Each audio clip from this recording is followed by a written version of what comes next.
Language enables us to express our thoughts, ideas and feelings to others, and also to understand theirs. Linguistics is the scientific study of this rich and varied human ability. It seeks, among others, to answer a number of fundamental questions. For example, what is the nature of language?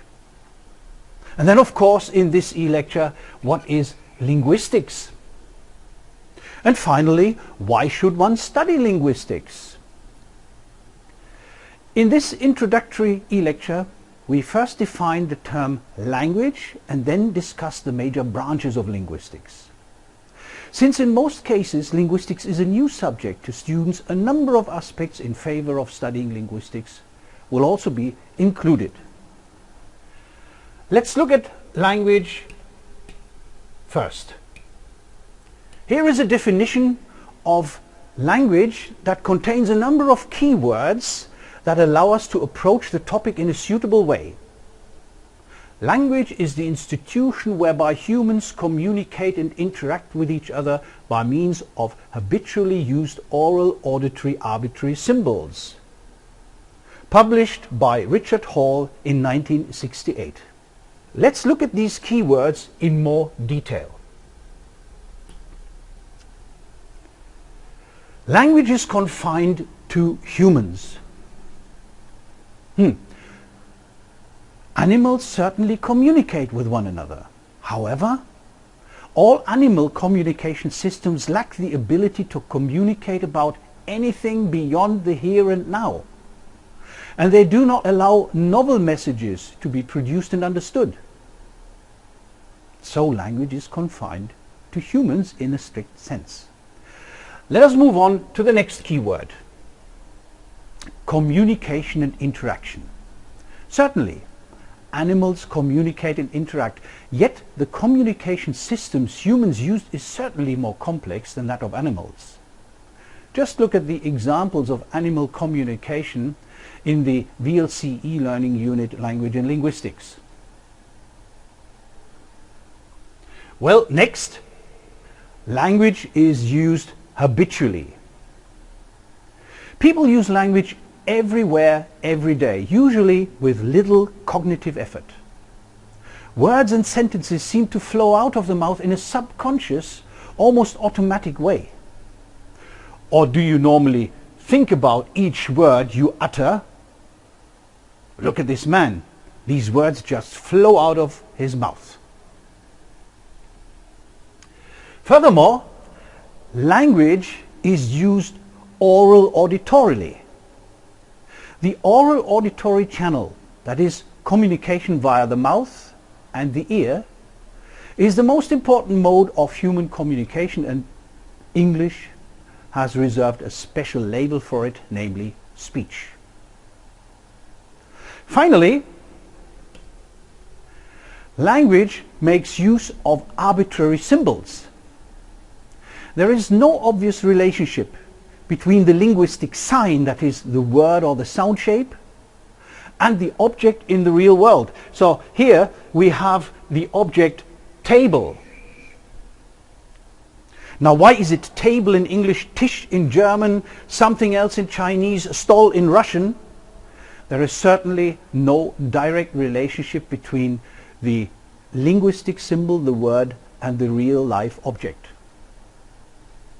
Let us now see how linguists study language. Now, first of all, linguistics is the scientific study of language.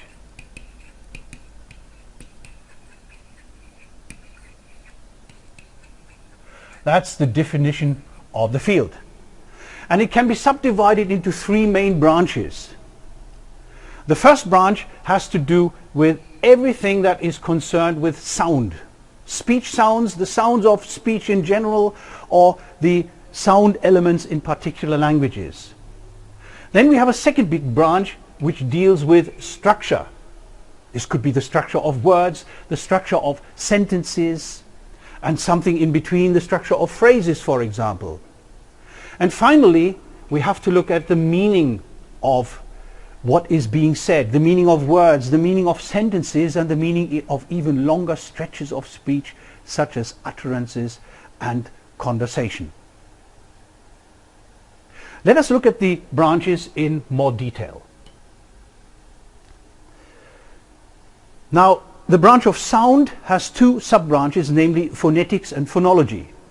Phonetics studies human speech sounds in general from various angles. For example, these two sounds here, which are represented in these angular brackets, the first one would be something like this one, and the second one, so produced once, and or in a vocalic environment, and ah. Now the question is, are these real speech sounds? Are they used in any language? How are they produced? How are they perceived? How can they be analyzed acoustically? These are some goals of phonetics, the study of human speech.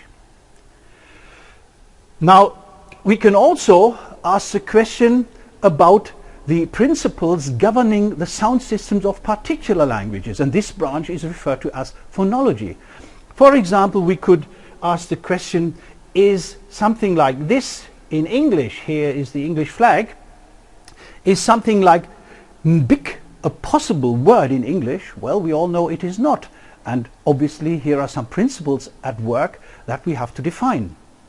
By contrast, this word here, frisch, so this one is out, but frisch by contrast could well be an English word, however it doesn't exist. In many languages, words are not indivisible but are composed of smaller units. So here we have the word nationalization, and you know it consists of at least 4 parts. Now the field that deals with phenomena of this kind is referred to as morphology. It seeks to define how words are built from these smaller units and what are the component parts of words such as these. Syntax, the next branch, is the study of sentence structure. For many linguists, this is the core area of linguistics, leading to most fundamental insights about natural language. For example, one could ask the question, is the sentence "colorless green ideas sleep furiously" a sentence that has been used quite often in linguistics? Is this sentence grammatical or not? I'm not giving the answer here.